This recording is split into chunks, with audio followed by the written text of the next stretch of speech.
My name is June Keith.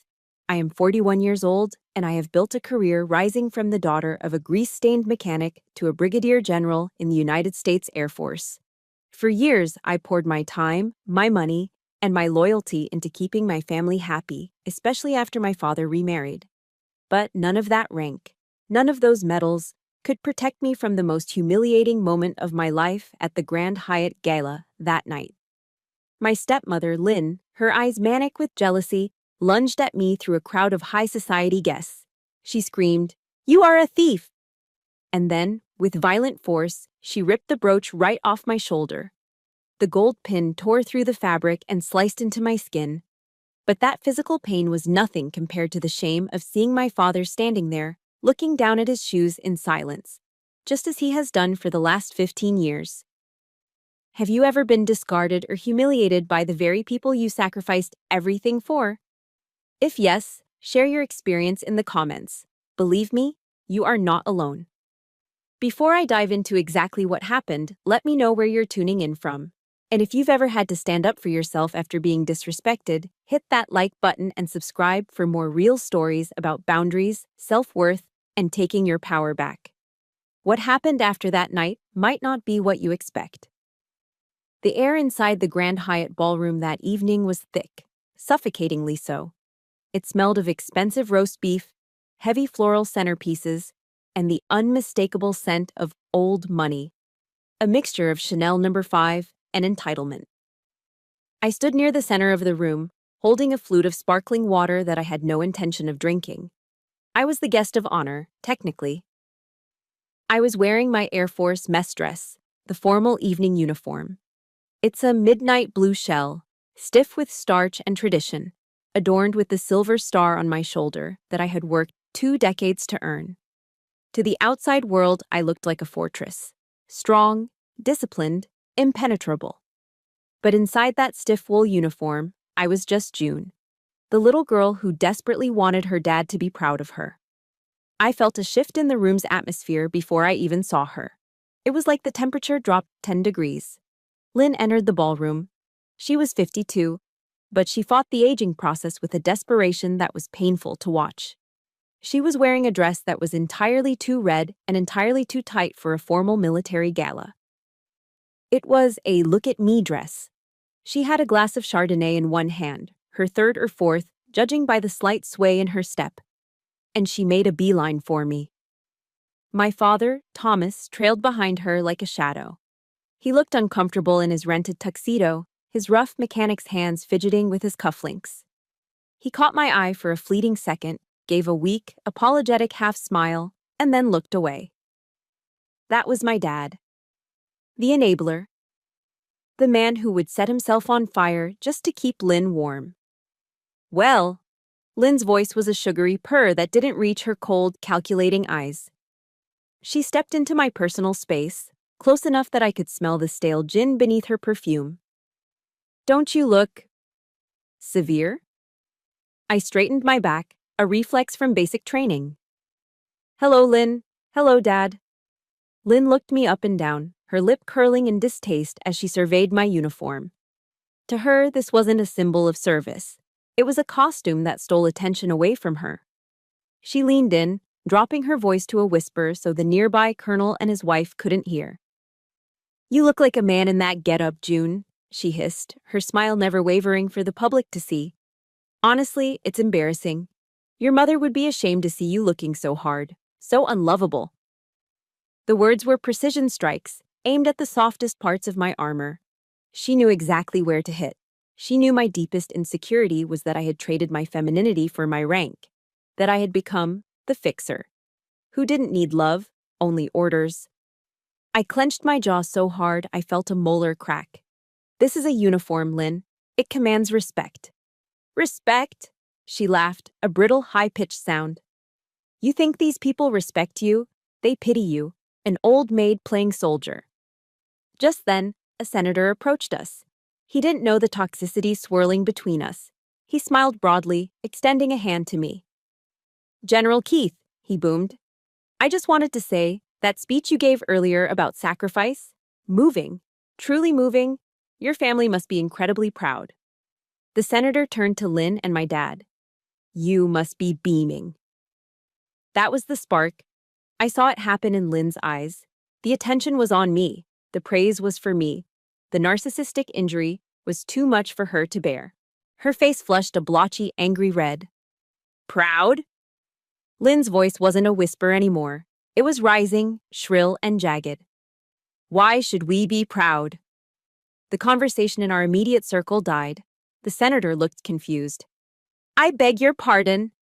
"She's a fraud," Lynn shrieked. The sound cut through the low hum of the jazz band like breaking glass. I froze. "Lynn, stop." "Don't you tell me to stop." She lunged. It happened in slow motion. I saw her manicured hand, claws painted a violent crimson, reaching out. She wasn't aiming for my face. She was aiming for the one thing on my uniform that wasn't standard issue. The brooch. It was an antique gold pin, shaped like a pair of wings, pinned securely above my ribbons. It was the only thing I was wearing that belonged to my biological mother. "You stole this!" Lynn yelled, grabbing the brooch. "This is family property. You're a thief, June, the ungrateful, stealing little brat." "Lynn, let go," I gasped, grabbing her wrist. She didn't let go. She yanked. She pulled with the hysterical strength of a woman who felt her spotlight slipping away. "Reep!" The sound was sickeningly loud in the silent ballroom. It wasn't just the sound of the pin popping open. It was the sound of the thick, expensive wool of my mess dress tearing. The clasp of the brooch gave way, but not before the pin drove deep into the soft flesh of my shoulder. I flinched, a sharp, hot bolt of pain shooting down my arm. But the physical pain was distant, muted by the shock. Lynn stumbled back, clutching the brooch in her hand like a trophy. A jagged flap of my dark blue uniform hung loose, exposing the white shirt underneath. A small circle of blood began to stain the white fabric, bright and horrifying. The entire ballroom was dead silent. 200 pairs of eyes, generals, senators, their spouses, were staring at us. Staring at the crazy woman in the red dress. Staring at the general with the torn uniform. But I wasn't looking at the crowd. I was looking at my father. "Dad," I whispered. My voice sounded small, like the 10-year-old girl who used to hand him wrenches in the garage. Thomas stood there, 5 feet away. He saw the blood. He saw the tear. He saw the absolute humiliation burning my face. He didn't move. He didn't step forward to check on me. He didn't yell at Lynn. He slowly, agonizingly, turned his head and looked at the floor, studying the pattern of the carpet as if his daughter wasn't bleeding in front of the city's elite. The silence stretched on, heavy and suffocating. The throbbing in my shoulder synced with the pounding of my heart. Thump, thump, thump. It wasn't the pin that hurt. It was the silence. That familiar, cowardly silence that I had been making excuses for my entire adult life. As I stood there, clutching my torn shoulder, watching my father refuse to meet my eyes, the glitter of the Grand Hyatt dissolved. The smell of expensive perfume faded, replaced by the phantom smell of motor oil and cheap coffee. My mind didn't stay in the ballroom. The shock was too much. It catapulted me back. Back before the stars on my shoulder. Back before Lynn. Back to the garage and the man my father used to be before he let himself be hollowed out. I looked at the brooch in Lynn's hand, glittering under the chandeliers, and suddenly, I wasn't 41 anymore. I was a child again. And the story of that brooch and how we ended up here began to play in my memory like an old, painful movie. The sharp sting of the gold pin digging into my shoulder in the Grand Hyatt ballroom was grounding, in a cruel way. It was a specific kind of pain, sharp, metallic, and sudden. It reminded me of the time I cut my hand on a rusted fender when I was 12, trying to help my dad in the garage. Back then, my father, Thomas, didn't stand there and look at his shoes while I bled. He had scooped me up, his face pale with worry, and carried me to the kitchen sink to wash the cut with the gentleness of a man handling a baby bird. That was the man I remembered. That was the man who had slowly disappeared, replaced by the ghost standing next to Lynn in a rented tuxedo. As the murmur of the horrified crowd faded into the background, my mind retreated to the safety of the past. I needed to remember him as he was, to understand why I was still standing here, taking this abuse, instead of walking away. Our house wasn't much. It was a small siding-clad box in a neighborhood where the lawns were mostly crabgrass and the driveways were stained with oil. But it was home. After my mother passed away from ovarian cancer, a battle that left us with a mountain of medical bills and a quiet, echoing emptiness in the hallway. It was just the two of us. My dad was a mechanic. He didn't just work on cars, he breathed them. He worked at Miller's Auto Body for 30 years, pulling 60-hour weeks just to keep the lights on and put food on the table. To this day, the smell of Gojo hand cleaner, that gritty orange-scented paste, makes me want to cry. It was his cologne. No matter how hard he scrubbed his hands with that stiff bristle brush every night, the grease never fully came out. It was permanently etched into the fingerprints of his calloused hands, a tattoo of his sacrifice. He wasn't a man of many words. He didn't know how to do the emotional support thing that parents do today. We didn't talk about our feelings. We talked about gaskets, spark plugs, and whether the Mets had a shot at the pennant this year. But I never doubted that I was the center of his universe. I remember the day I left for basic training. It was a gray, overcast Tuesday in October. We drove to the recruitment center in his old 1998 Chevy Silverado. The truck had more rust on the wheel wells than paint, and the heater rattled like a dying lung. But he kept the engine running smooth as silk. The ride was silent. The radio played a low country song, something about leaving and coming home, filling the awkward space between us. I was terrified. I was 19, skinny, and leaving the only world I had ever known. When we pulled up to the curb, he put the truck in park but didn't unlock the doors immediately. He gripped the steering wheel so tight his knuckles turned white. "June," he said, his voice rough, like gravel crunching under tires. He didn't look at me. He stared out the windshield at the rain. "You keep your head down. You listen to your TI. You show 'em what you're made of." "I will, Dad." He reached into the front pocket of his faded flannel shirt and pulled out a $20 bill. It was crumpled, soft from being in the wash, and stained with a faint smudge of motor oil. "Take this," he said, shoving it into my hand. "Dad, I don't need—" "Take it," he insisted, his voice cracking just a fraction.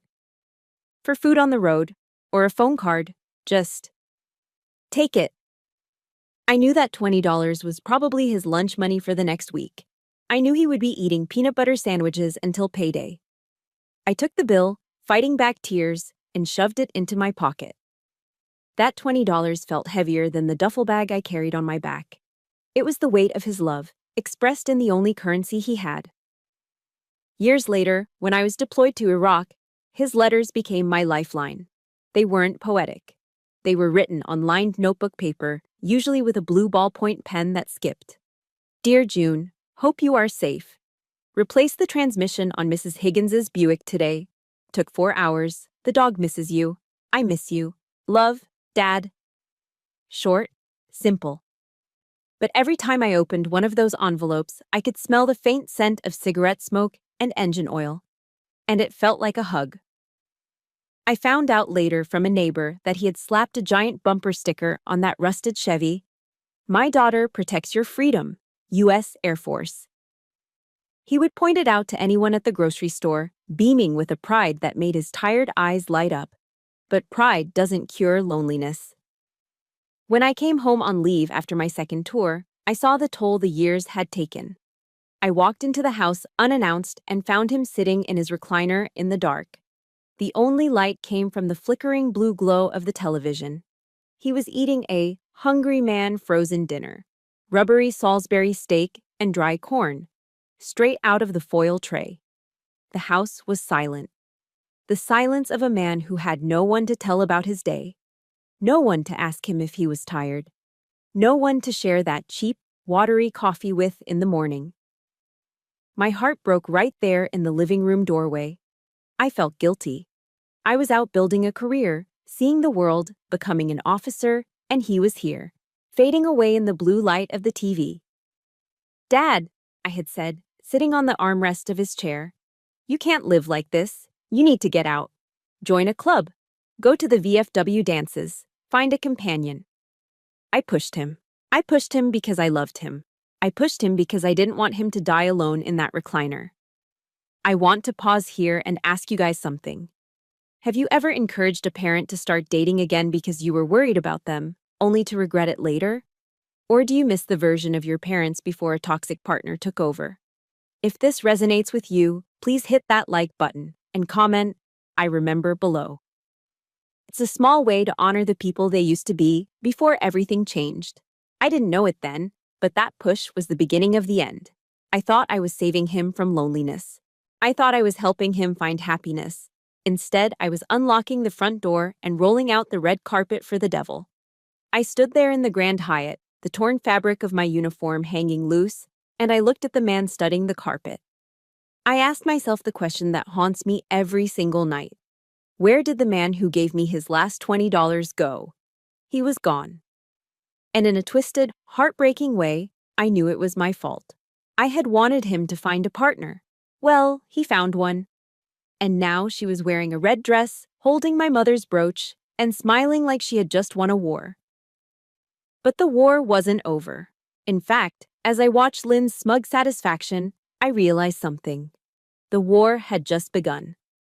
And unlike my father, I wasn't going to surrender. They say the devil doesn't come to you with horns and a pitchfork. He comes as everything you've ever wished for. In my dad's case, she came bearing a Tupperware container of homemade meatloaf and a smile that could brighten a room. Her name was Lynn. I met her about 6 months after I urged my dad to get back out there. She was a cashier at the local hardware store where Dad bought his parts. She was 52, vibrant, and seemed to hang on his every word. At first, I was relieved. I truly was. The love bombing phase, a term I learned much later in therapy, was textbook perfect. When I came home to visit, the house was clean. There were curtains on the windows where bare blinds used to be. The smell of stale tobacco was replaced by the aroma of pot roast and apple pie. "June, honey," Lynn would chirp, rushing to hug me the moment I walked through the door. "Look at you. My goodness, Thomas, doesn't she look heroic? Our very own protector of the skies." She played the part of the doting stepmother flawlessly. She bragged about my rank to the neighbors. She straightened my collar. She poured my dad's coffee and laughed at his same 3 jokes like she was hearing them for the first time. For the first time in years, I saw my dad smiling, really smiling. The shadows under his eyes lightened. He stood a little taller. I let my guard down. I thought, finally, he's safe. I can stop worrying. But safety, I learned, has a price tag. And Lynn was about to start sending me the bill. It started small. Innocent, almost. "Oh, June," Lynn whispered to me one afternoon while we were washing dishes. "I hate to bother you, but the water heater is making this awful clanking sound. Your father is so worried about the cost. You know, being on a fixed income with Social Security. I just don't want him taking cold showers in December." It was a reasonable request. My dad was on a fixed income. I was a major at the time, making decent money, single with no dependents. "Don't worry, Lynn," I said, pulling out my checkbook. "Call the plumber. I'll cover it." "You are an angel," she beamed. "A literal angel." That was the first crack in the dam. Once money started flowing, it never stopped. A month later, it was the roof. "The shingles are rotting, June. If it leaks, the mold could kill him." Another check, $2,000. Then it was the HVAC system. Then it was new tires for the truck because safety first.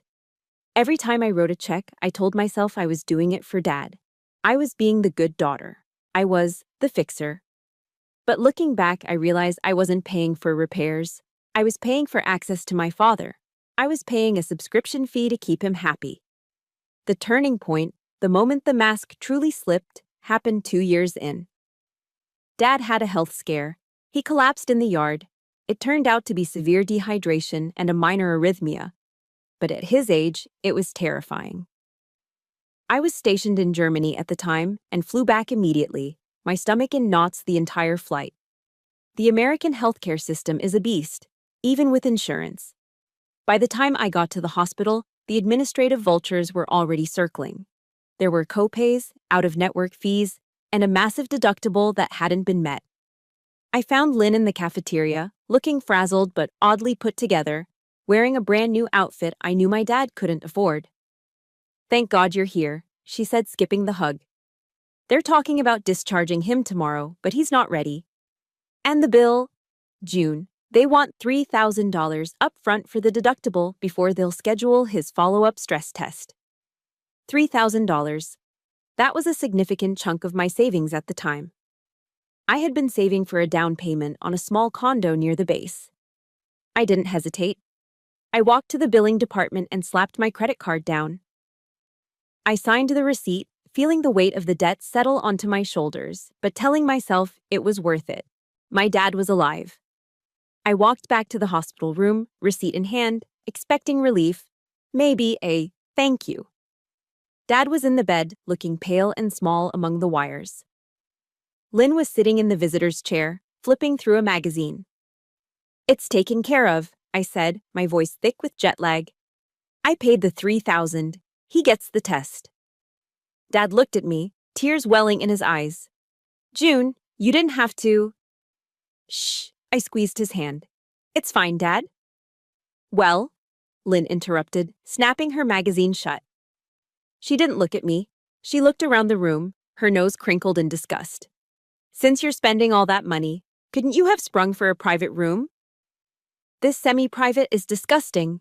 The man in the next bed snores like a freight train. Your father can't rest here." The air left the room. I stared at her. "Excuse me?" "I'm just saying," Lynn huffed, smoothing her skirt. "If you really cared about his recovery, you'd want him to have peace and quiet. Squeezing him in here like cattle, it's disrespectful. Especially for an officer's father." My blood ran cold. It wasn't just the ingratitude, it was the entitlement. The audacity to reach into my pocket, take $3,000, and then complain that I didn't give more. I turned to my father, waiting for him to defend me. Waiting for the man who taught me about respect and hard work to tell her she was out of line. Dad looked at Lynn, then he looked at me. He saw the anger flashing in my eyes. "Now, Lynn," he said weakly, his voice barely a whisper. "June did a nice thing." "I'm just looking out for you, Thomas," Lynn snapped, playing the victim instantly. "Someone has to, since your daughter is always off playing war games." Dad shrank back into his pillows. He looked away, focusing on the heart monitor beeping steadily beside him. "Let's not fight," he murmured. "Please, just let it go, June. Let it go." That phrase hit me harder than the credit card bill. In that sterile hospital room, under the harsh fluorescent lights, the illusion shattered. I wasn't helping my father. I was enabling a hostage situation. I realized then that my father had changed. He wasn't the strong protector anymore. He was a man afraid of being alone, afraid of the silence, and he was willing to let this woman bleed me dry if it meant she stayed. I looked at Lynn, who was back to reading her magazine as if she hadn't just insulted me. I looked at my dad, who refused to meet my gaze. For the first time, I felt something shift inside me. It wasn't just sadness anymore. It was a cold, hard knot of resentment. I was becoming nothing more than a walking checkbook, an ATM with a pulse. I walked out of that hospital room without saying goodbye. I needed air. I needed to breathe. I walked straight to my rental car in the parking garage, sat in the driver's seat, and just screamed until my throat burned. I was exhausted, not just tired, soul deep, exhausted. I had spent my life trying to be the good soldier, the good daughter, the provider. And all it had gotten me was a maxed-out credit card and a stepmother who looked at me with contempt. I started the engine. I didn't know where I was going, but I knew I couldn't go back to that house. I drove aimlessly for miles, the city lights blurring through my tears, until I saw the familiar steeple of the base chapel rising against the night sky. I pulled in. I didn't know it yet, but I was about to find the only weapon that could help me fight back: the truth. To understand why I stayed in that toxic house for so long, you have to understand the schizophrenia of my life back then. I was living two completely different existences, separated by a 20-minute car ride. On base, I was Lieutenant Colonel Keith. I had just been promoted. I walked down the hallways of the operations group, and airmen snapped to attention. I made decisions that involved millions of dollars of aircraft and the lives of pilots. I was respected, I was competent, I was powerful. But the moment I drove my sedan into my father's driveway, the rank evaporated. The confidence dissolved. I wasn't a lieutenant colonel anymore, I was just June, the inconvenience. I remember one Thanksgiving specifically. It was the year I pinned on my silver oak leaves. I had spent the morning volunteering at the base dining facility, serving turkey to young airmen who couldn't go home to their families. I felt useful. I felt proud. Then I went to my dad's house. The moment I walked in, Lynn didn't say hello-si. She didn't ask about my promotion, even though I was wearing my service dress uniform because I had come straight from duty. Finally, she huffed, wiping her hands on a stained apron. The sink is full. I've been cooking for 6 hours. The least you can do is handle the cleanup while I entertain the guests. The guests were her bridge club friends.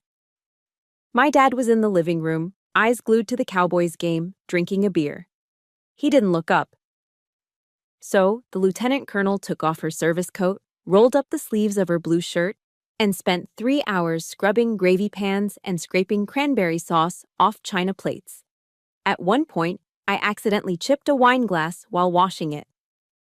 "For God's sake, June!" Lynn shrieked from the dining room, loud enough for everyone to hear. "You are so clumsy. No wonder you're not married. You'd probably break the poor man's neck trying to hug him." The room erupted in laughter. My dad laughed too. That laughter broke something inside me. It wasn't a loud break. It was a quiet, internal fracture.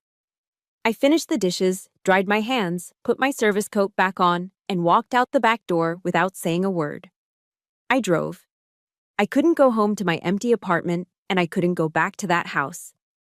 My car seemed to drive itself on autopilot, pulling me back to the only place where I felt like I had a soul: the base chapel. It was late, nearly 2100 hours. The chapel was dim, smelling of beeswax candles and lemon polish. I sat in the back pew, still in my uniform, and buried my face in my hands. "You know," a voice echoed from the front of the sanctuary. "The enemy usually attacks hardest when we're trying to do the most good." I looked up. Walking down the aisle was Chaplain Mara.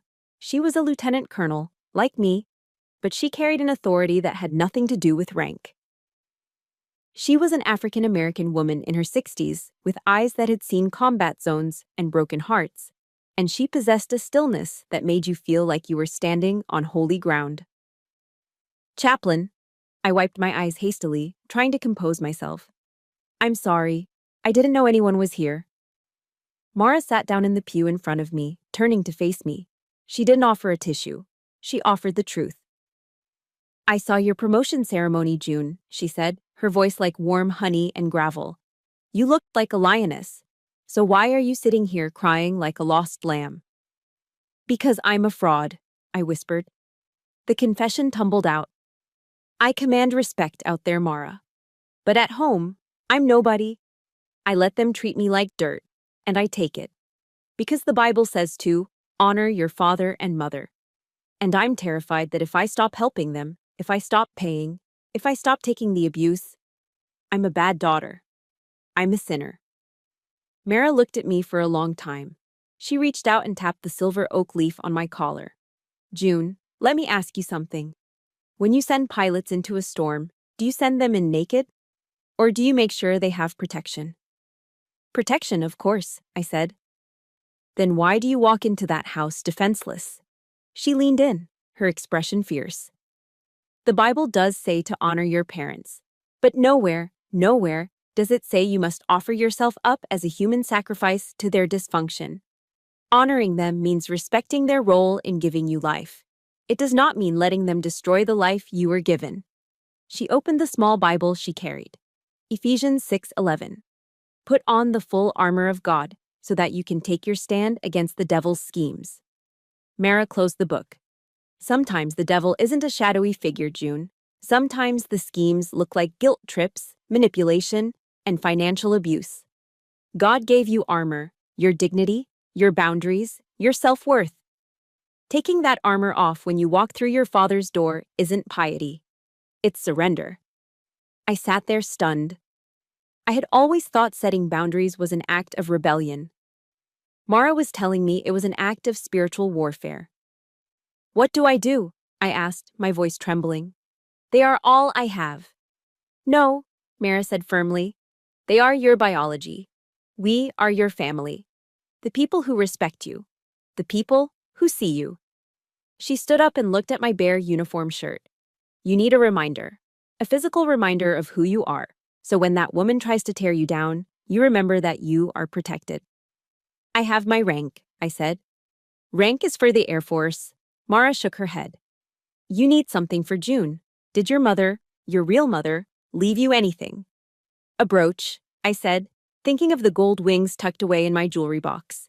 A gold pin shaped like wings. She wore it every Sunday. Wear it, Mara commanded. Put it on your uniform, hidden in plain sight or right out in the open. Let it be your shield. When that woman speaks her poison, you touch that pin, and you remember. You are the daughter of a woman who loved you, and you are a child of God. You are not her servant. I drove home that night feeling different. The situation hadn't changed. Lynn was still a narcissist, and my dad was still an enabler. But I had changed. The next morning, before I went to work, I opened my jewelry box.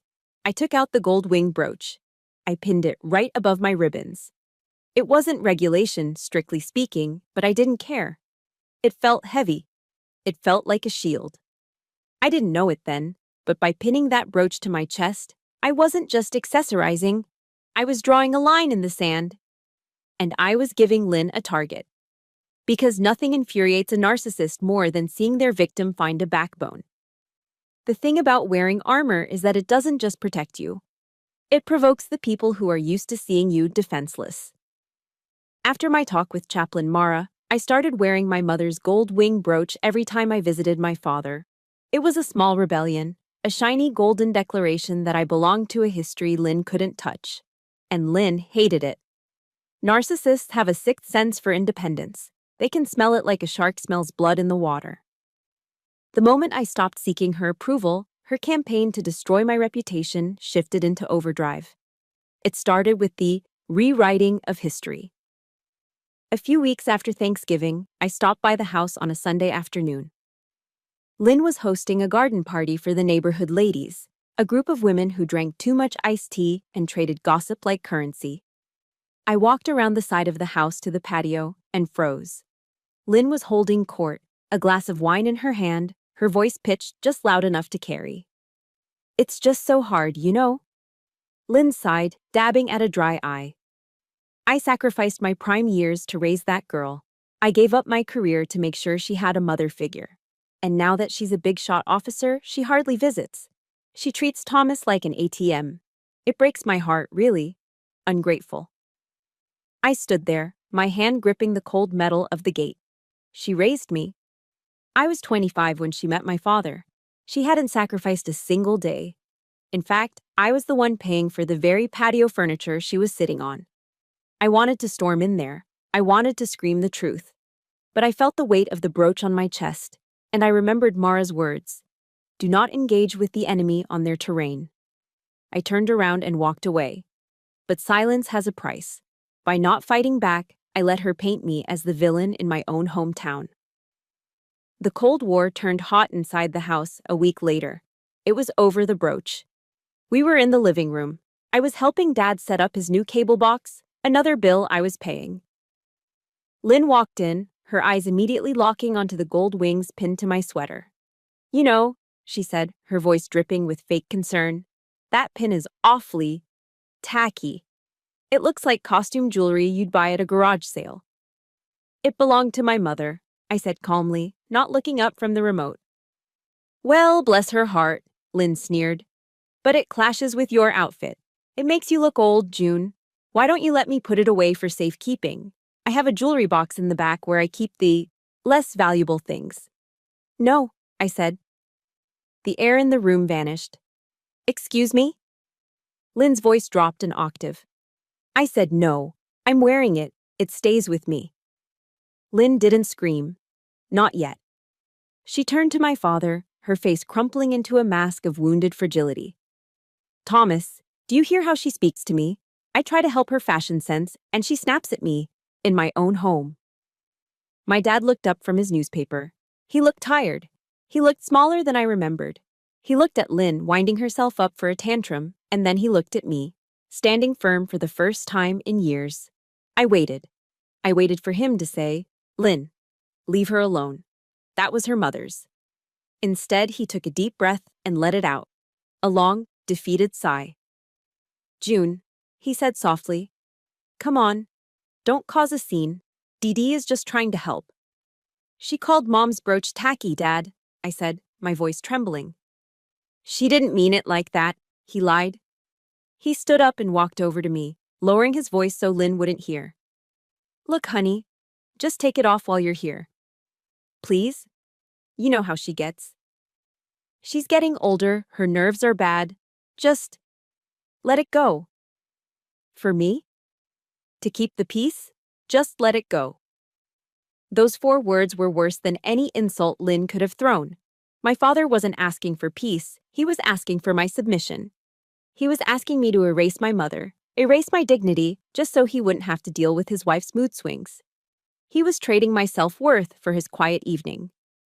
"I can't do that anymore, Dad," I whispered. I didn't take the brooch off, but the victory felt hollow. The final straw came in the form of a thick, cream-colored envelope embossed with the Air Force crest. I had been selected as the guest of honor for the annual Air Force Ball at the Grand Hyatt. It was a huge career milestone. I was excited to bring my dad. I wanted him to see what I had built, to see the world where I wasn't just June the inconvenience. But Lynn intercepted the mail. "We are going," she announced when I called, before I could even ask Dad. "Finally, a chance to dress up. I need a new gown, and Thomas needs a tuxedo." "Lynn, the tickets are limited," I started. "Don't be selfish, June," she snapped. "After all we've done for you, it's the least you can do." And then came the demand. She dragged me to Nordstrom the weekend before the event. She picked out a bright red gown, sequined, loud, and incredibly expensive. "It's $800, Lynn," I said, looking at the tag. "Put it on the card." She waved her hand dismissively. "Consider it payback for the roof repair stress you caused us." I bought the dress. I bought the dress because I was stupid enough to hope that if I gave her this one big night, if I let her shine, she would finally be satisfied. I thought if she saw me being honored by generals and senators, she might finally respect me. I was wrong. Narcissists don't feel respect. They feel envy. And envy is a hungry beast. The night of the gala, I sent a town car to pick them up. I met them in the lobby of the Grand Hyatt. The car ride over must have been tense because when the doors opened, the energy coming off Lynn was toxic. She had been pre-gaming, drinking before the event. Her breath smelled of mints and vodka. My dad stepped out first, looking handsome but terrified in his tux. Then Lynn emerged. The red dress was too tight. Her makeup was too heavy. She looked like she was ready for a fight, not a celebration. As we walked toward the ballroom doors, the sounds of jazz music and clinking glasses drifting out, Lynn grabbed my arm. Her nails dug into the fabric of my mess dress. "Don't think you're special just because you're wearing a costume," she hissed into my ear, her voice slurred. "You're still just the mechanic's daughter who couldn't keep a man." My stomach dropped. The dread washed over me, cold and heavy. I looked at my dad walking a few steps ahead, oblivious or pretending to be. We reached the double doors. The usher smiled and pulled them open, revealing the glittering ballroom inside. "After you, General," the usher said respectfully. I stepped into the light, Lynn's red shadow close behind me. I thought I was walking into a celebration. I didn't know I was walking into an ambush. The clock had run out, the peacekeeper had failed, and the brooch on my shoulder was about to become the center of a war. The sound of my uniform tearing seemed to echo in the ballroom long after it happened. Rapey! It was a violent, ugly sound that cut through the polite jazz music and the murmur of conversation like a gunshot. I stood there, frozen. My hand instinctively flew to my left shoulder, covering the exposed white shirt and the angry red scratch where the pin had been ripped away. I could feel the warm trickle of blood under my fingers, sticky and shocking against the starch of my uniform. Lynn stood 2 feet away from me, clutching the gold brooch in her fist. Her chest was heaving, her face flushed with a mixture of drunken adrenaline and triumph. She looked around the room, expecting applause. She expected the senators, the generals, and the high society wives to nod in agreement, to see me as the fraud she had always claimed I was. "See?" Lynn panted, her voice shrill and echoing off the vaulted ceiling. "I told you, she's a thief. She stole this from the family estate. She thinks she's special, but she's just a common thief." The room didn't applaud. The room went deadly, terrifyingly silent. The silence wasn't the polite silence of a library. It was the heavy, suffocating silence of a car crash. People set down their champagne flutes. A waiter froze mid-step with a tray of hors d'oeuvres. The senator who had been shaking my hand moments ago took a slow, deliberate step back, looking from me to Lynn with an expression of pure horror. But the worst part wasn't the crowd. It was my father. "Dad," I choked out, the words scraping my throat. Thomas stood right next to Lynn. He saw the blood on my hand. He saw the tears of humiliation welling in my eyes, the first tears I'd let the Air Force see in 20 years. He didn't move. He didn't yell at her. He didn't rush to check my wound. He simply closed his eyes and turned his head away, studying the pattern of the expensive hotel carpet, making himself invisible. He was choosing his survival over my dignity. Again. "Well?" Lynn screeched, waving the brooch in the air. "Is no one going to arrest her? Look at this. It's solid gold. She probably planned to pawn it." "Give me that," a voice boomed from the crowd. It wasn't a request. It was an order. A command so deep and authoritative that it seemed to vibrate in the floorboards. The crowd parted like the Red Sea. Walking through the center of the ballroom was a man I hadn't seen in years, but whose legend was known to every airman on base. Sergeant Major Daniel Cross. He was 82 years old, a veteran of Korea and Vietnam. He walked with a heavy oak cane, clack, clack, clack against the marble floor, but his back was as straight as a steel beam. He was wearing his old dress blues, faded but immaculate, his chest heavy with ribbons. Lynn blinked, confused by this old man interrupting her moment. "Excuse me, this is a private family matter." Daniel didn't stop. He walked right up to her, his eyes cold and hard as flint. He didn't look at her like she was a woman. He looked at her like she was an enemy combatant. "I said," Daniel growled, his voice low and dangerous, "give me that pin before you dirty it any further." Lynn hesitated, intimidated by the sheer force of his presence. It's just jewelry. She stole it." "Jewelry?" Daniel laughed. It was a harsh, barking sound. With a speed that belied his age, he reached out and snatched the brooch from Lynn's hand. He held it up to the light, letting the chandeliers catch the gleam of the gold wings. Then, he turned to the crowd. He turned to the generals, the senators, the wives in their designer gowns. "This woman," Daniel pointed a trembling finger at Lynn, "calls this jewelry. She calls this theft." He looked at me, his eyes softening for just a fraction of a second before turning back to the room with renewed fury. "This is not a trinket," Daniel roared, his voice filling the cavernous room without a microphone. "These are the pilot wings of Captain James Miller, this officer's uncle, my commanding officer." A gasp rippled through the room. My breath hitched in my chest. I knew they were my uncle's wings. My mother had given them to me. But I had never realized Daniel knew him.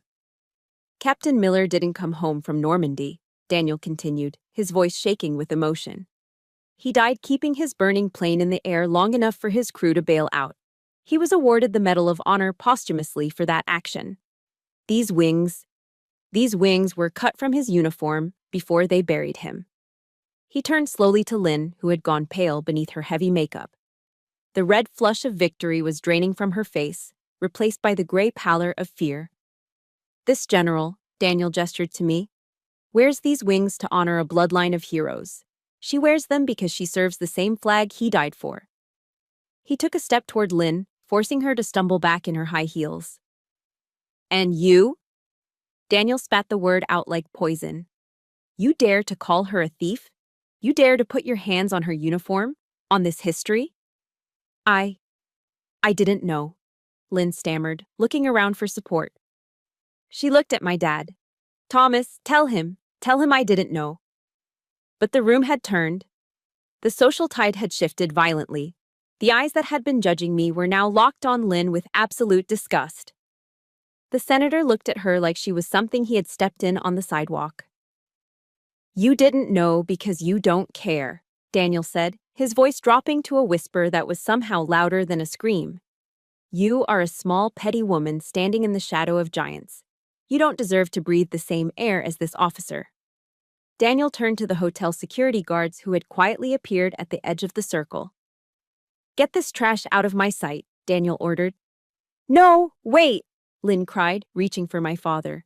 Thomas, do something. They're humiliating me. My father looked up then. He looked at Daniel, the war hero. He looked at me, holding my bleeding shoulder. And then he looked at Lynn, the woman who had just been stripped naked in front of the people she tried so hard to impress. He opened his mouth, and for a second I thought he might finally fight. We should go, Lynn, he mumbled, looking back down at the floor. Go, Lynn shrieked. You're going to let them talk to me like this? Leave, someone in the crowd shouted. Get out. Another voice joined in. The shame hit Lynn like a physical blow. She realized finally that she had lost. Her face crumpled. She let out a sob that was more anger than sadness, turned on her heel, and ran. She scurried out of the ballroom like a rat caught in the pantry light, her red dress trailing behind her. My father stood there for one agonizing second longer. He looked at me, his eyes pleading for forgiveness, or maybe just permission to leave. I didn't give it to him. I just stared. He turned and shuffled after Lynn, a beaten man following his master. As the heavy doors swung shut behind them, the silence in the room broke. But this time, it wasn't whispers. It was applause. It started with Daniel tapping his cane on the floor. Then the senator joined in. Then the whole room. They weren't applauding the drama. They were applauding the truth. Daniel walked over to me. With gentle shaking hands, he pinned the gold wings back onto the torn flap of my uniform, right over the bloodstain. Stand tall, General, he whispered, winking at me. Your armor is a little dented, but it held. I looked at the closed doors where my family had just disappeared. My shoulder throbbed, but for the first time in years, the crushing weight on my chest was gone. The secret was out. The monster had been unmasked. I have to ask you guys right now, if you were cheering when Sergeant Major Daniel put Lynn in her place, hit that like button. And tell me in the comments, have you ever watched a bully get absolutely destroyed by instant karma? Type, justice served below if you loved seeing Lynn run out of there. But as the adrenaline faded, I realized something. The public battle was won, but the private war wasn't over. My father was still out there, in the parking lot with her. And I knew, with absolute certainty, that this was my last chance to save him, or lose him forever. I looked at Daniel, nodded my thanks, and turned toward the doors. I had one more conversation to finish. The applause inside the ballroom faded as the heavy glass doors swung shut behind me. The transition was jarring. 1 minute, I was bathed in the warm, golden glow of chandeliers and vindication. The next, I was stepping into the harsh, fluorescent reality of the hotel valet stand. The air outside was cold, a biting wind that cut right through the tear in my uniform. It smelled of exhaust fumes and city grit, a stark contrast to the expensive perfume inside. I saw them immediately. Lynn was already sitting in the passenger seat of my dad's old sedan, which the valet had pulled up to the curb. She was staring straight ahead, arms crossed, refusing to look at anything. She looked small, defeated, and toxic in that glass cage. My father, however, was standing outside the car. He was leaning against the driver's side door, his tuxedo jacket unbuttoned, shivering slightly in the wind. A small orange cherry glowed in the darkness near his hand. He was smoking. He hadn't smoked in 10 years. I stopped about 10 feet away. I didn't rush to him. I didn't offer him my coat. I just stood there, letting the silence stretch between us like a loaded weapon. He saw me. He took one last desperate drag from the cigarette, dropped it to the pavement, and crushed it under the heel of his rented dress shoe. His hands were shaking so badly he could barely get them into his pockets. "June," he said. His voice was raspy, broken. He didn't look at me, he looked at the concrete. I'm sorry, I didn't think she'd do that. I don't know what I thought. It was the same apology I'd heard 1,000 times. "I'm sorry," she yelled. "I'm sorry she spent the money. I'm sorry, I'm sorry, I'm sorry." "You didn't think," I repeated, my voice flat. "That's the problem, Dad. You never think. You just feel. You feel afraid of being alone, so you let a monster live in our house." "She's not a monster, June," he pleaded weakly, glancing at the car window where Lynn sat like a stone statue. She has a temper. She's insecure." "She physically attacked me," I said, pointing to my shoulder. The blood had dried, making the shirt stiff. "She humiliated me in front of my commanding officers, and you stood there." He flinched as if I had slapped him. I was shocked. I didn't know what to do. "No, Dad," I took a step closer. I needed him to hear this. I needed to break the cycle right here, on this sidewalk. "You knew exactly what to do. You just chose not to do it. You chose her comfort over my safety. You chose your quiet life over my dignity." He looked up at me then, his eyes watery and red-rimmed. "June, please, don't say that. You're my daughter. I love you." "Do you?" I asked. "Because for the last 15 years, your love has felt an awful lot like a transaction. I pay the bills, I fix the roof, I cover the medical deductibles, and in exchange, you let your wife tell me I'm worthless." I saw the realization hit him. He opened his mouth to argue, but the words died in his throat. He looked at the luxury hotel behind me, then at the cheap sedan beside him. He looked at the woman in the car who had isolated him from everyone he loved. "I'm tired, Dad," I said, my voice softening just a fraction but losing none of its steel. "I am exhausted. I can't be the fixer anymore. I can't buy your happiness. It's too expensive. The price is my soul." I took a deep breath. This was it, the nuclear option. "So here's the deal," I said. "The Bank of June is closed, permanently." Dad blinked. "What?" "I'm cutting it all off," I stated clearly.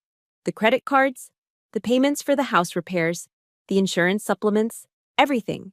I am done subsidizing the woman who hates me." "June, you can't," panic crept into his voice. We live on a fixed income. The house needs work, her medical bills." "That is her problem," I cut him off. "And it's your problem, if you choose to stay with her." I stepped into his personal space, forcing him to look me in the eye. "You have a choice to make, Thomas. Right now. Tonight." I pointed to the car. "You can get in that car with her. You can drive home. You can keep living in that misery, listening to her poison, letting her drive away your friends and family. But if you do it on your own dime. Do not call me when the roof leaks. Do not call me when she overdraws the account." I will not answer. I pointed to the hotel. "Or, you can walk away. You can admit that this isn't love, it's a hostage situation. You can stand by your daughter, and we can figure this out. I will help you. But I will not help her." The wind whipped around us, chilling me to the bone. But I didn't shiver. I felt hot with adrenaline. My father looked at the car. Lynn hadn't moved. She hadn't even rolled down the window to check on him. She was just waiting for her driver to return. Then he looked at me. He looked at the gold wings Sergeant Major Daniel had pinned back onto my chest. He looked at the woman I'd become, a woman who commanded armies, a woman who was finally commanding him. Tears spilled over his wrinkled cheeks. He looked old, so incredibly old. "I'm scared, June," he whispered. "I'm scared of dying alone in that house." "You're already alone in that house, Dad," I said gently. "She doesn't love you. She loves the security I provide." He let out a ragged sob, covering his face with his grease-stained hands. He stood there for a long moment, shaking, wrestling with 15 years of habit and fear. Then he lowered his hands. He took a deep breath of the cold night air. "You're right," he croaked. He turned toward the car. For a second, I thought he was getting in. My heart stopped, but he didn't open the door. He walked to the window, tapped on the glass, and when Lynn looked up, scowling, he made a motion with his hand. Go. He mouthed the words through the glass. I'm staying. Lynn's jaw dropped. She started pounding on the window, screaming something we couldn't hear, but Dad turned his back on her. He walked back to me, his steps a little unsteady, but his head up. I choose you, June, he said, his voice trembling. I'm sorry it took me so long. God, I'm so sorry. I didn't hug him yet. I couldn't. The wound was too fresh. But I nodded. Okay, Dad. Okay. I reached into my pocket and pulled out my phone. My hands were steady. Let's go get you a room for the night, I said. But first, I unlocked my screen and opened my banking app. I had prepared for this moment. I tapped cards. I tapped manage authorized users. I saw Lynn's name listed under the secondary card, the one she used for her groceries that were actually designer clothes. My finger hovered over the delete button. Dad, I said, looking at him. Once I do this, there is no going back. The war starts now. He looked at the sedan pulling away from the curb, tires screeching as Lynn drove off in a rage, leaving her husband standing on the sidewalk. Do it, he said. I tapped the screen. Access revoked. I felt a surge of power that had nothing to do with rank and everything to do with freedom. The cord was cut. The enabler had awakened, and now we just had to survive the fallout. The morning after the gala, I didn't wake up feeling guilty. I woke up feeling like a general who had finally been given the green light to launch a counteroffensive. My dad was still asleep in the adjoining hotel room, safe and away from the toxic radioactive zone that was his house. I sat at the small desk in my room, a pot of black coffee beside me, my phone in one hand and my laptop in the other.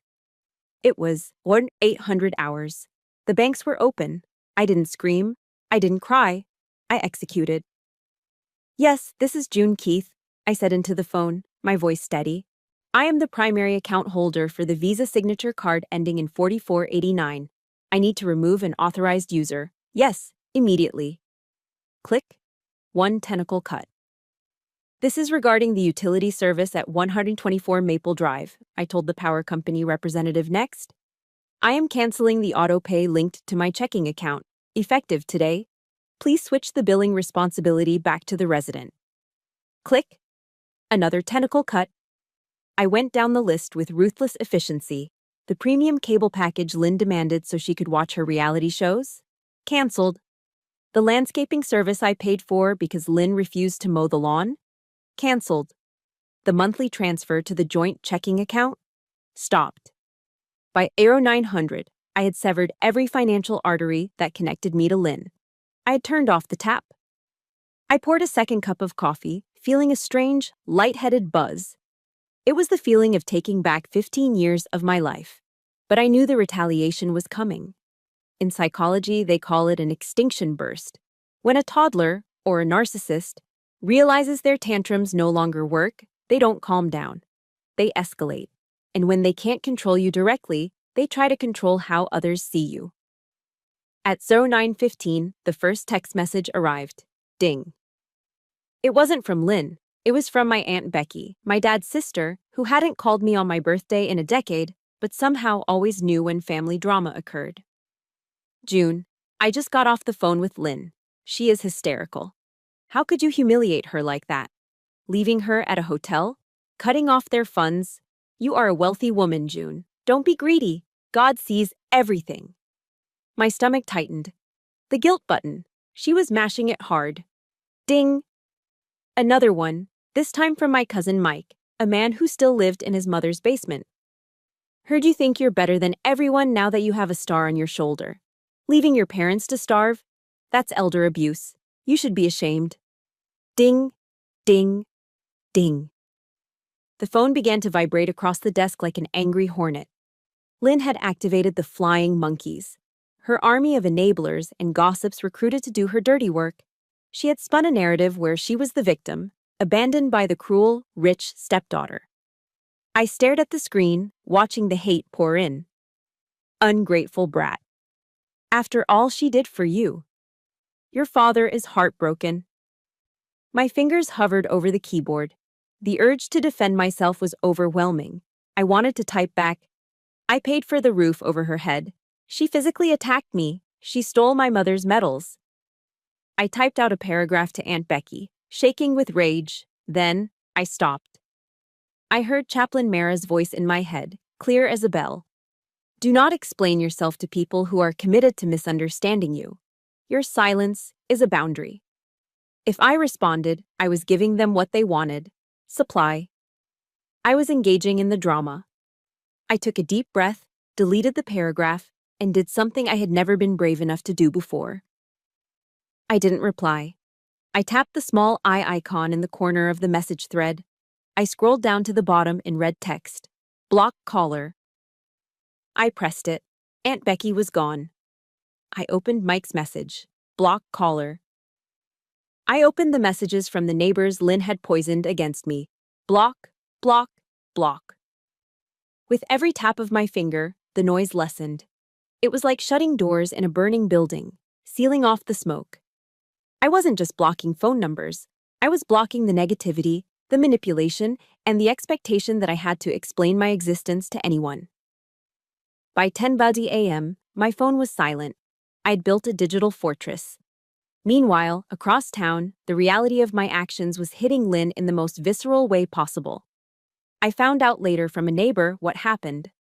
Lynn had gone to the high-end grocery store, likely to soothe her wounded ego with expensive wine and gourmet chocolates. She had filled a cart, marched to the register, and swiped the card I had just canceled. Declined, the cashier would have said. Lynn probably argued. She probably told them to run it again. She probably made a scene, claiming it was a bank error. But it wasn't an error. It was a consequence. For the first time in 15 years, Lynn had to reach into her own purse. And she found nothing but dust. That was the breaking point. Without my money, Lynn had no use for my father. She realized the gravy train hadn't just derailed, it had vanished. She went back to the house, but she didn't go back to apologize or wait for her husband. She went back to loot. When my dad and I finally drove to the house later that afternoon, pulling into the driveway with a sense of dread, the front door was standing wide open. We walked inside. The house was trashed. It looked like a tornado had touched down in the living room. Vases were smashed against the walls. The curtains, the ones I paid for, were torn down. But the silence was different this time. It wasn't the heavy, suffocating silence of walking on eggshells.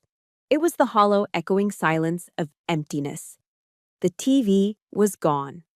The silver set from the dining room was gone. My dad's small collection of tools from the hall closet was gone. Lynn had packed whatever she could fit into her car and vanished. Dad walked into the kitchen. On the counter, where she used to leave her pile of bills for me to pay, there was nothing. No note, no apology, no, I love you. Just a ring of water from a glass she had left behind. He stood there, looking at the empty space where his wife used to be. I braced myself. I thought he would crumble. I thought he would chase after her. Instead, he walked over to the refrigerator. He opened it, took out a beer, and cracked it open. The sound, pshh, was loud in the quiet kitchen. He took a long sip, closed his eyes, and exhaled. It was the first time I had seen him breathe deeply in years. Well, he said, his voice steady, it looks like we have some cleaning up to do. The vampire had fled the castle. The flying monkeys had been blocked at the gates. And as I looked at my dad, standing amidst the wreckage of his marriage but finally free, I knew the hardest part was over. Now, we just had to rebuild. The first thing I noticed about the house after Lynn left wasn't the silence. It was the smell. For 15 years, the air inside 124 Maple Drive had smelled of Lynn's overpowering floral perfume and the acrid, metallic scent of anxiety. But a month after the Great Purge, as I like to call it, the air smelled like hickory smoke, charcoal, and sweet barbecue sauce. It was a Saturday evening in late May. I sat on the back patio, on one of the lawn chairs I'd bought to replace the fancy set Lynn stole, sipping an iced tea. My dad stood by the Weber grill, a pair of tongs in one hand and a cold Miller High Life in the other. He was wearing an apron that said, Grill Master, a cheesy gift I'd bought him at the BX, but he wore it like it was a tuxedo. "Hey, June," he called out over his shoulder, smoke billowing around him. "How do you like your ribs? Fall off the bone or with a little bite?" "You know the answer, Dad," I smiled. "If I have to use a knife, you failed." He laughed. It was a rusty sound, unused for too long, but it was real. The lines of tension that had permanently etched themselves into his forehead were softening. He looked older, yes, but lighter. The shadow was gone. We ate with our hands, wiping sauce off our chins with paper towels, talking about everything and nothing. The Dodgers' losing streak, the price of gas, the way the hydrangeas were blooming. It was mundane, and it was the most beautiful dinner I'd ever had. "By the way," Dad said, wiping his hands, "Daniel called me. You know, Sergeant Major Cross." "Oh." I looked up. "Yeah. The VFW Post is doing a Memorial Day dinner next week. They want to honor the families of the fallen. Because of, you know, the pin. Your uncle." He fidgeted with his napkin. He asked me to speak. "That's great, Dad," I said. "I don't know." He shook his head, looking down at his plate. "I'm just a grease monkey, June. I don't give speeches. I fix transmissions." "You're the brother of a war hero," I said firmly. "And you're the father of a general. You have plenty to say." He spent the next week agonizing over it. I found him at the kitchen table late at night, surrounded by crumpled index cards, chewing on the end of a pen. I helped him organize his thoughts, but I didn't write the words for him.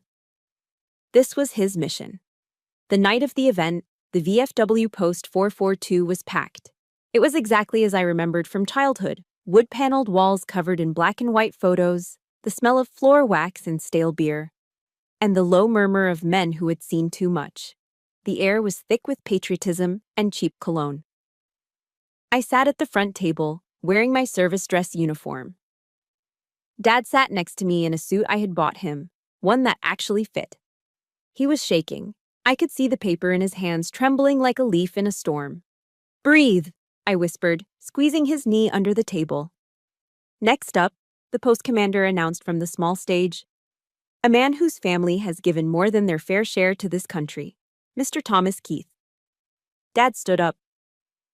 He walked to the podium slowly. The microphone screeched a little as he adjusted it, and the room went quiet. He looked out at the crowd. He looked at his index cards. Then, he looked at me. He took a deep breath, and he put the cards down. He wasn't going to read. "I came here tonight to talk about my brother, Captain James Miller," Dad began. His voice was rough, unpolished, the voice of a man who worked with iron and steel. "James was a hero. He died so his crew could live. He earned that Medal of Honor." He paused, gripping the sides of the podium until his knuckles turned white. "But, looking around this room, seeing all you brave men and women, it got me thinking about courage." The room was dead silent.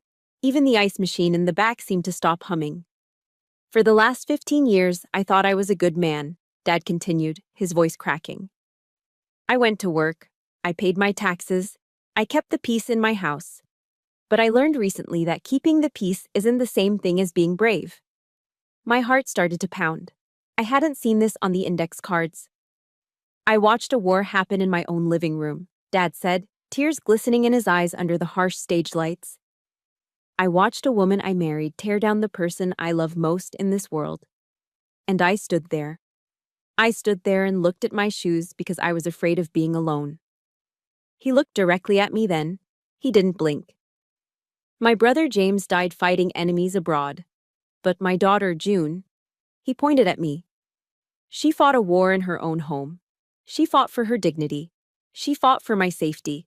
She fought for our family history when I was too weak to defend it." A tear slid down my cheek. I bit my lip to keep from sobbing. "I used to think my greatest accomplishment was fixing a '68 Mustang," Dad said, a small sad smile touching his lips. "But I was wrong. My greatest accomplishment is sitting right there. General June Keith." He straightened up, and for the first time in my life, he looked like a giant. I was a coward for a long time, he told the room. But my daughter taught me that it's never too late to find your backbone. She's the toughest soldier I know, and I have never been prouder to be her father. He stepped back from the microphone. For a second, there was silence. Then Sergeant Major Daniel stood up in the back and started clapping. Then the commander. Then the whole room. It wasn't polite applause, it was a thunderous, floor-shaking ovation. Dad walked down the steps, looking exhausted but unburdened. He didn't go back to his chair. He came straight to me. I stood up, disregarding protocol, disregarding the uniform. "Dad," I choked out. He pulled me into a hug.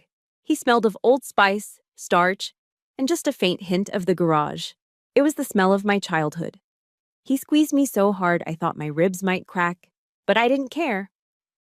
"I'm sorry, Junebug," he whispered into my ear, using the nickname he hadn't used since I was 10.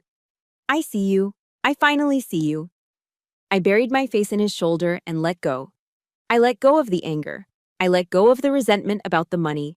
I let go of the pain of the Grand Hyatt. In that VFW hall, surrounded by strangers and ghosts of the past, the wound finally closed. I didn't need the world to know I was right. I just needed my dad to know I was worth fighting for. And as the applause washed over us, I knew that while the military gave me my rank, my father had just given me back my heart. The flash of a camera went off nearby, pop, capturing the moment. A bright white light that seemed to swallow everything, signaling the end of the dark years and the beginning of the rest of our lives. Time has a funny way of balancing the scales. It doesn't happen overnight, and it certainly doesn't happen when you're screaming into your pillow at 2 a.m. But if you wait long enough, if you keep your head down and do the work, the universe eventually reveals the truth. It has been 15 years since the night of the torn dress at the Grand Hyatt. 15 years of birthdays, holidays, and Sunday dinners. 15 years of rebuilding a relationship with my father that was almost lost to the fire. Today, I stood in the Hall of Heroes at the Pentagon. The air here is different. It's cool, recycled, and smells of history and floor wax. I wasn't wearing a torn uniform today.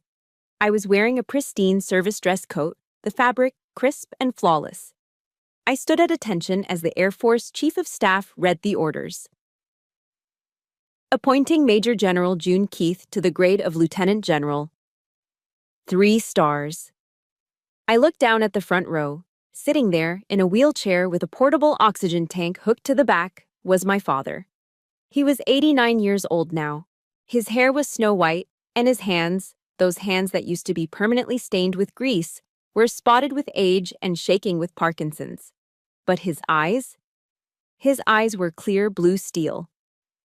When it was time for the pinning ceremony, the aide asked if I wanted him to help. I shook my head. I walked over to my dad, knelt on one knee so I was eye level with him, and handed him the silver stars.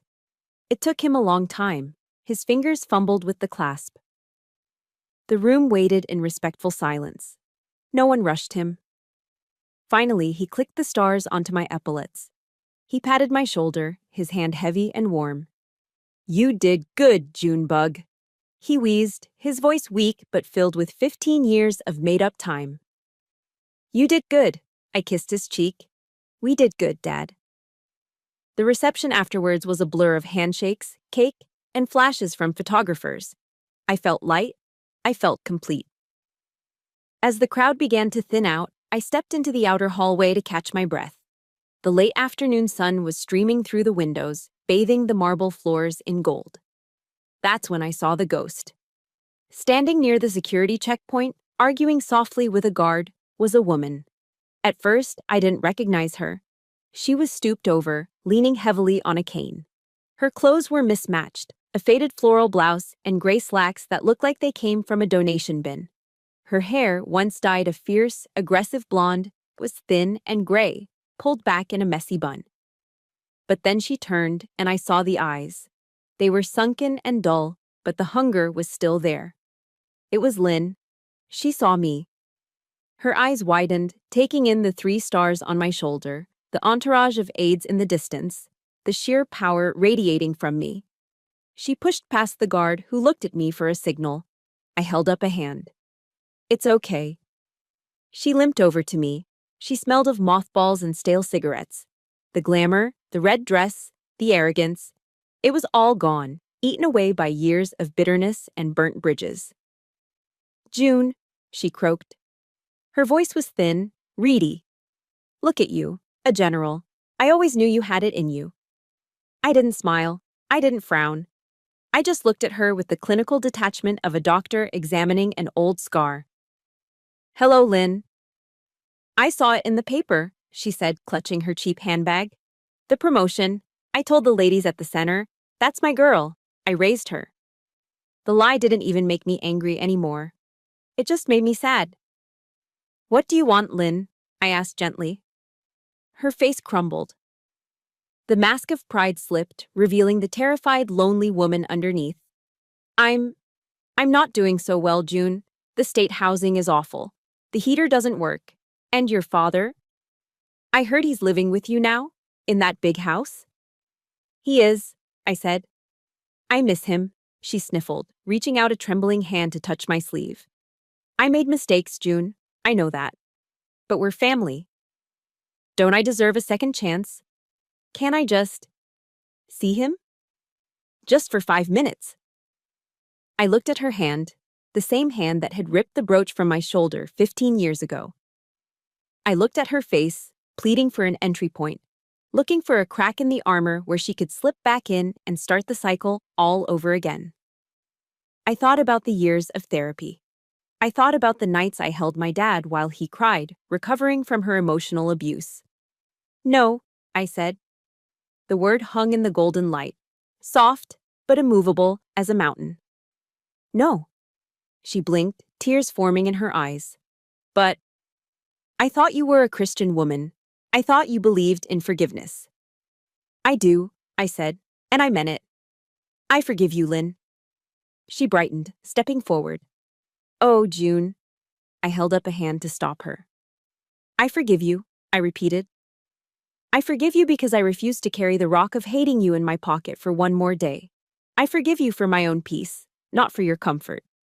I leaned in slightly, my voice dropping to a whisper. But forgiveness is not the same thing as access. You lost your seat at our table 15 years ago. You don't get to come back just because you're hungry. Lynn froze. The hope died in her eyes, replaced by a flicker of the old rage, but she was too weak to act on it. She looked at the security guards, then back at me.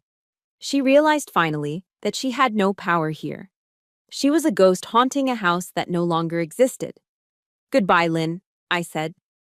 I didn't wait for her to respond. I turned around. Dad is waiting, I said to myself. I walked back into the reception hall. My father was sitting by the window, watching the sunset over the Potomac River.